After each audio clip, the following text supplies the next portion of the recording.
بسم اللہ الرحمن الرحیم۔ 15 شعبان، حقیقت، فضیلت، اعمال اور غلط فہمیاں۔ شب برات کی حقیقت اور فضیلت۔ ماہ شعبان کی فضیلت کی ایک بڑی وجہ یہ بھی ہے کہ اس میں شب برات جیسی عظیم الشان رات پائی جاتی ہے۔ یہ 15ویں شعبان کی رات ہوتی ہے۔ احادیث مبارکہ سے اس کی بڑی فضیلت ثابت ہے۔ دیگر راتوں کی طرح یہ رات بھی مغرب ہی سے شروع ہو جاتی ہے۔ اس رات رحمت خداوندی کی تجلیات آسمان دنیا تک اتر آتی ہیں۔ اس رات خصوصی طور پر اللہ تعالیٰ اپنے بندوں پر بخشش، رحمتیں اور مہربانیاں نازل فرماتا ہے، بندوں کی دعائیں قبول کرتا ہے، مانگنے والوں کی مرادیں پوری کرتا ہے اور سوالیوں کی جھولیاں بھرتا ہے۔ اللہ تعالیٰ کی ان خصوصی کرم نوازیوں کا سلسلہ پوری رات جاری رہتا ہے اور صبح صادق پر اختتام پذیر ہو جاتا ہے۔ اس رات اللہ تعالیٰ محض اپنے کرم سے مغفرت کا عام اعلان فرماتے ہوئے بے شمار بندوں کی بخشش فرما کر ان کو جہنم سے چھٹکارا عطا فرماتا ہے۔ برات کے معنی نجات پانے کے ہیں، کیونکہ اس رات اللہ تعالیٰ بہت سے لوگوں کو جہنم سے نجات دیتے ہیں، اس لیے اس کو شب برات کہا جاتا ہے۔ مغفرت سے محروم چند بد نصیب لوگ۔ شب برات مغفرت کی عظیم الشان رات ہے، لیکن کچھ بد نصیب ایسے بھی ہیں کہ جو اس عظیم رات بھی بخشش سے محروم ہو جاتے ہیں۔ معاذ اللہ، ایسے بد نصیبوں کا ذکر مختلف احادیث مبارکہ میں وارد ہے۔ کسی مسلمان کے لیے دل میں بغض اور کینہ رکھنے والا، رشتہ داری توڑنے والا، کسی مسلمان کو ناحق قتل کرنے والا، بدکار عورت، شرک اور کفر کرنے والا، والدین کا نافرمان، بعض روایات میں ٹخنے چھپانے والے مرد اور شرابی کا بھی ذکر آیا ہے۔ ان احادیث مبارکہ کا درس یہ ہے کہ ان گناہوں سے بچنے کی بھرپور کوشش کی جائے، اور جو لوگ ان گناہوں میں مبتلا ہیں وہ ان سے سچی توبہ کر لیں تاکہ وہ شب برات کو اللہ تعالیٰ کی مغفرت کے حقدار قرار پائیں۔ شب برات کے اعمال اور عبادات۔ شب برات بڑی فضیلت والی رات ہے۔ اس رات امت کے بزرگان دین عبادات کا خصوصی اہتمام فرماتے رہے ہیں۔ اس رات عبادات کے لیے جاگنا اجر و ثواب کا باعث ہے، اس لیے ہر شخص کو اپنی وسعت کے مطابق نوافل، ذکر و تلاوت اور دعاؤں وغیرہ کا اہتمام کرنے کی سعادت حاصل کرنی چاہیے۔ اخلاص کے ساتھ رات کا جس قدر بھی حصہ عبادات میں بسر کرنے کا موقع میسر آ جائے تو فضیلت کی بات ہے۔ البتہ عبادات کا یہ اہتمام مساجد کی بجائے اپنے گھروں میں ہونا چاہیے، اور یہی افضل ہے۔ اس لیے مساجد میں جمع ہو کر نفلی عبادات کا اہتمام کرنا شریعت کے مزاج کے موافق نہیں۔ ساتھ میں یہ واضح رہے کہ شب برات میں قرآن و سنت سے کوئی بھی مخصوص عبادت ثابت نہیں، بلکہ اس میں عام عبادات جیسے نماز، تلاوت، ذکر اور دعا وغیرہ ہی کا اہتمام کرنا چاہیے۔ آج کل بعض حضرات نے اس رات کے لیے مخصوص نمازیں اور عبادات بنا رکھی ہیں جن کا قرآن و سنت سے کوئی ثبوت نہیں، ان سے اجتناب کرنا اور بچنا ضروری ہے۔ جیسا کہ بعض لوگوں نے 15 شعبان یعنی شب برات کے حوالے سے اپنی طرف سے ایک نماز ایجاد کر رکھی ہے کہ 2 یا 4 رکعت اس طرح ادا کی جائیں کہ پہلی رکعت میں سورۃ الفاتحہ کے بعد فلاں سورت اتنی بار پڑھی جائے، دوسری رکعت میں فلاں سورت اتنی بار پڑھی جائے، تو واضح رہے کہ یہ بھی شریعت سے ثابت نہیں۔ اسی طرح بعض لوگ صلاۃ التسبیح یا کوئی اور نفل نماز باجماعت ادا کرنے کا اہتمام کرتے ہیں، تو واضح رہے کہ یہ بھی جائز نہیں۔ اس لیے اپنی طرف سے کسی رات سے متعلق فضائل بیان کرنا یا عبادات خاص کرنا شریعت کے خلاف اور بہت بڑا جرم ہے۔ شب برات میں قبرستان جانے کا حکم۔ حضور اقدس صلی اللہ علیہ وسلم سے زندگی میں صرف ایک بار اس رات قبرستان جانا ثابت ہے، تو اگر قبرستان جانا اس رات کے مستقل اعمال میں سے ہوتا اور سنت یا مستحب ہوتا تو یہ عمل متعدد بار ثابت ہوتا، اور اسی طرح حضرات صحابہ کرام سے بھی اس کا معمول ثابت ہوتا، حالانکہ احادیث سے ایسا کچھ بھی ثابت نہیں۔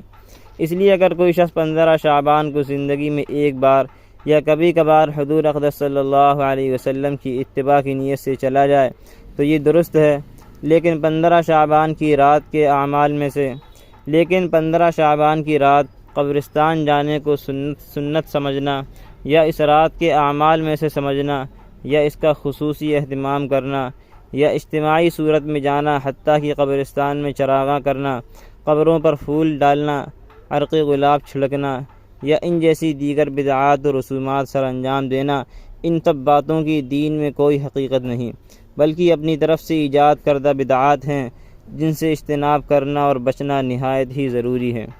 شب برات میں کھانا وغیرہ تقسیم کرنے کا حکم۔ 15 شعبان کے دن یا رات میں خصوصیت کے ساتھ کوئی حلوہ، چاول وغیرہ پکانے یا تقسیم کرنے کا اہتمام کرنا قرآن و سنت سے ہرگز ثابت نہیں، بلکہ یہ سب باتیں اپنی طرف سے ایجاد کردہ بدعات ہیں، اس لیے اس سے اجتناب کرنا ضروری ہے۔ اصلاحی خطبات۔ شب برات میں چراغاں کرنا۔ بعض لوگ اس رات مساجد، گھروں اور گلی کوچوں میں چراغاں کرتے ہیں۔ واضح رہے کہ یہ بھی غیر شرعی شریعت کے خلاف عمل ہے، اس لیے اس سے اجتناب کرنا ضروری ہے۔ کیا شب برات کی فضیلت قرآن کریم سے ثابت ہے؟ قرآن کریم سورۃ الدخان میں جس مبارک رات کا ذکر ہے تو اس سے مراد جمہور اہل علم کے نزدیک شب قدر ہے۔ جہاں تک شب برات کا تعلق ہے تو قرآن کریم میں اس رات سے متعلق کوئی تذکرہ موجود نہیں، لیکن اس سے یہ ثابت نہیں ہوتا کہ اس رات کی فضیلت ہی نہیں، کیونکہ شب برات کی فضیلت احادیث سے ثابت ہے اور امت کے جلیل القدر ائمہ کرام نے اس کو تسلیم کیا ہے۔ مزید تفصیل کے لیے معارف القرآن سورۃ الدخان ملاحظہ فرمائیں۔ 15 شعبان کا روزہ۔ 15 شعبان کے روزے سے متعلق ذخیرہ احادیث میں صرف ایک حدیث ایسی ملتی ہے جس سے روزہ رکھنا ثابت ہوتا ہے، اور وہ سنن ابن ماجہ کی حدیث ہے، لیکن یہ حدیث ضعیف ہے۔ بعض اہل علم نے تو اس حدیث کو قبول فرماتے ہوئے اس دن روزہ رکھنے کو مستحب قرار دیا ہے، جبکہ دیگر اہل علم فرماتے ہیں کہ محض ایک ضعیف حدیث کی وجہ سے خصوصیت کے ساتھ 15 شعبان کے روزے کو سنت یا مستحب قرار نہیں دیا جا سکتا۔ البتہ اگر کوئی شخص اس دن روزہ رکھنا چاہے تو بہتر یہ ہے کہ ایام بیض یعنی 13، 14، 15 شعبان کے 3 روزے رکھے جائیں، کیونکہ ہر اسلامی مہینے کی ان تاریخوں کو روزے رکھنے کی بڑی فضیلت ہے۔ تو اس طرح ان کے ضمن میں 15 شعبان کا روزہ بھی آ جاتا ہے، یا صرف 15 شعبان کا روزہ اس نیت سے رکھا جائے کہ ویسے بھی شعبان کے مہینے میں روزے رکھنا بڑی فضیلت کی بات ہے، تو یہ 15 شعبان بھی انہی میں سے ایک دن ہے اور ایام بیض میں سے بھی ہے، تو یہ بھی درست ہے۔ البتہ اس دن کو کوئی خاص فضیلت دینا ثابت نہیں۔ اصلاحی خطبات سے طویل اقتباس۔ شیخ الاسلام حضرت مولانا مفتی محمد تقی عثمانی صاحب دامت ظلہم فرماتے ہیں، اس رات کی فضیلت بے بنیاد نہیں۔ واقعہ یہ ہے کہ شب برات کے بارے میں یہ کہنا بالکل غلط ہے کہ اس کی کوئی فضیلت حدیث سے ثابت نہیں۔ حقیقت یہ ہے کہ 10 صحابہ کرام رضوان اللہ علیہم اجمعین سے احادیث مروی ہیں جن میں نبی کریم صلی اللہ علیہ وسلم نے اس رات کی فضیلت بیان فرمائی۔ ان میں سے بعض احادیث سند کے اعتبار سے بے شک کچھ کمزور ہیں، اور ان احادیث کے کمزور ہونے کی وجہ سے بعض علماء نے یہ کہہ دیا کہ اس رات کی فضیلت بے اصل ہے، لیکن حضرات محدثین اور فقہا کا یہ فیصلہ ہے کہ اگر ایک روایت سند کے اعتبار سے کمزور ہو لیکن اس کی تائید بہت سی احادیث سے ہو جائے تو اس کی کمزوری دور ہو جاتی ہے، اور جیسا کہ میں نے عرض کیا کہ 10 صحابہ کرام رضی اللہ عنہم سے اس کی فضیلت میں روایات موجود ہیں، لہذا جس رات کی فضیلت میں 10 صحابہ کرام رضی اللہ عنہم سے روایات مروی ہوں اس کو بے بنیاد اور بے اصل کہنا بالکل غلط ہے۔ شب برات اور خیر القرون۔ امت مسلمہ کے جو خیر القرون ہیں یعنی صحابہ کرام کا دور، تابعین کا دور، تبع تابعین کا دور، اس میں بھی اس رات کی فضیلت سے فائدہ اٹھانے کا اہتمام کیا جاتا رہا ہے۔ لوگ اس رات کے اندر عبادت کا خصوصی اہتمام کرتے رہے ہیں، لہذا اس کو بدعت کہنا یا بے بنیاد اور بے اصل کہنا درست نہیں۔ صحیح بات یہی ہے کہ یہ فضیلت والی رات ہے، اس رات میں عبادت کرنا باعث اجر و ثواب ہے اور اس کی خصوصی اہمیت ہے۔ کوئی خاص عبادت مقرر نہیں۔ البتہ یہ بات درست ہے کہ اس رات میں عبادت کا کوئی خاص طریقہ مقرر نہیں کہ فلاں طریقے سے عبادت کی جائے، جیسے بعض لوگوں نے اپنی طرف سے ایک طریقہ گڑھ کر یہ کہہ دیا کہ شب برات میں اس خاص طریقے سے نماز پڑھی جاتی ہے۔ مثلا پہلی رکعت میں فلاں صورت اتنی مرتبہ پڑھی جائے، دوسری رکعت میں فلاں صورت اتنی مرتبہ پڑھی جائے، وغیرہ وغیرہ۔ اس کا کوئی ثبوت نہیں، یہ بالکل بے بنیاد بات ہے، بلکہ نفلی عبادات جس قدر ہو سکے وہ اس رات میں انجام دی جائے۔ نفلی نماز پڑھیں، قرآن کریم کی تلاوت کریں، ذکر کریں، تسبیح پڑھیں، دعائیں کریں، یہ ساری عبادتیں اس رات میں کی جا سکتی ہیں، لیکن کوئی خاص طریقہ ثابت نہیں۔ اس رات میں قبرستان جانا۔ اس رات میں ایک اور عمل ہے جو ایک روایت سے ثابت ہے، وہ یہ کہ حضور نبی کریم صلی اللہ علیہ وسلم جنت البقیع میں تشریف لے گئے۔ اب چونکہ حضور اس رات میں جنت البقیع میں تشریف لے گئے، اس لیے مسلمان اس بات کا اہتمام کرنے لگے کہ شب برات میں قبرستان جائیں۔ لیکن میرے والد ماجد حضرت مفتی محمد شفیع صاحب قدس اللہ سرہ ایک بڑی کام کی بات بیان فرمایا کرتے تھے، ہمیشہ یاد رکھنی چاہیے۔ فرماتے تھے کہ جو چیز رسول کریم صلی اللہ علیہ وسلم سے جس درجے میں ثابت ہو اسی درجے میں اسے رکھنا چاہیے، اس سے آگے نہیں بڑھانا چاہیے۔ لہذا ساری حیات طیبہ میں رسول کریم صلی اللہ علیہ وسلم سے ایک مرتبہ جنت البقیع جانا مروی ہے کہ آپ شب برات میں جنت البقیع تشریف لے گئے۔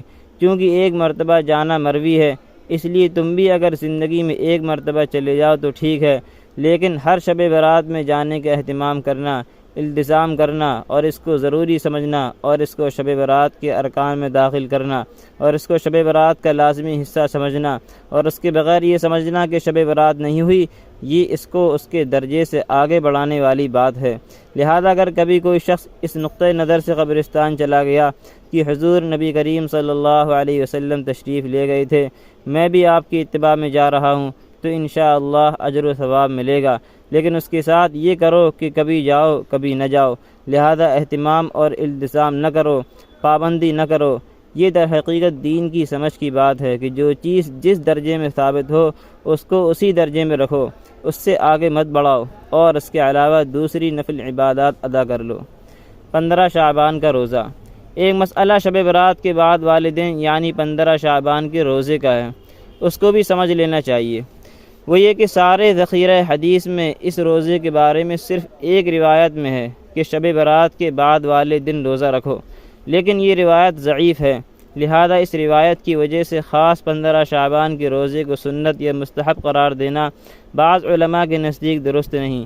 البتہ پورے شعبان کے مہینے میں روزہ رکھنے کی فضیلت ثابت ہے، یعنی 1 شعبان سے 27 شعبان تک روزہ رکھنے کی فضیلت ثابت ہے، لیکن 28 اور 29 شعبان کو حضور صلی اللہ علیہ وسلم نے روزہ رکھنے سے منع فرمایا ہے کہ رمضان سے 1-2 روز پہلے روزہ مت رکھو تاکہ رمضان کے روزوں کے لیے انسان نشاط کے ساتھ تیار رہے۔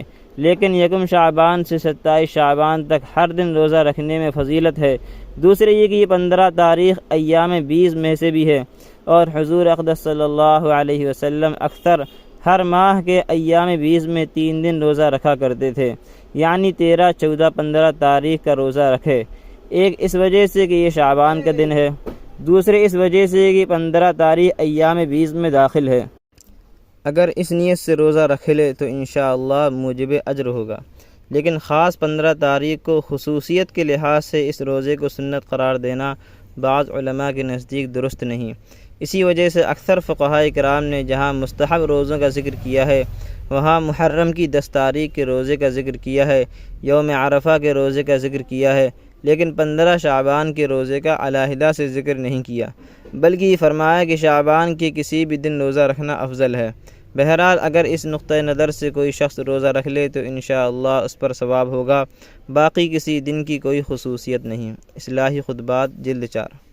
فائدہ: 15 شعبان سے متعلق تفصیل کے لیے دیکھیے فتاوی محمودیہ بہشتی زیور، اصلاحی خطبات، شعبان و شب برات کے فضائل و اعمال از مفتی محمد رضوان صاحب دامت ظلہم۔